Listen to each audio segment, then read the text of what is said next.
Our Weed of the Week is volunteer wheat. All right, Brian, we don't need to go over identification at all. You certainly know what wheat looks like, but here's one of the things I want to say. Don't use fall atrazine to stop volunteer wheat. I've talked to so many growers that have said, well, I use fall atrazine applications to stop my volunteer wheat. First of all, we don't want to use atrazine in this way at all.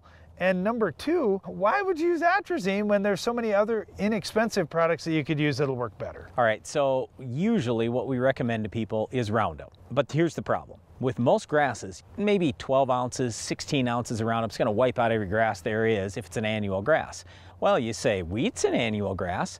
Well, unfortunately, it's gonna take at a bare minimum 22 ounces of 6-pound Roundup, but a lot of times I have guys go 32 ounces. It doesn't cost much more, and yeah, in a lot of cases that's cheaper than atrazine anyway, but go 32 ounces.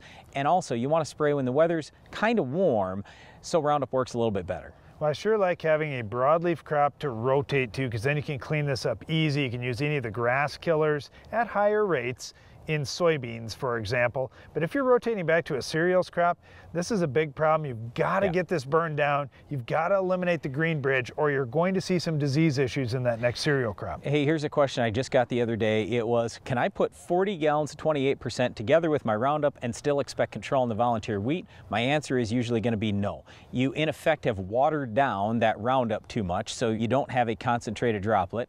And the second thing is 40 gallons of 28% is really going to burn that volunteer wheat. And so is it actually going to, that Roundup going to move down to the growing point? I don't think so. So I've never seen very good control out of that. You can sure try it, but if you're going to try it, I'd bump that rate to maybe even 2 quarts of Roundup.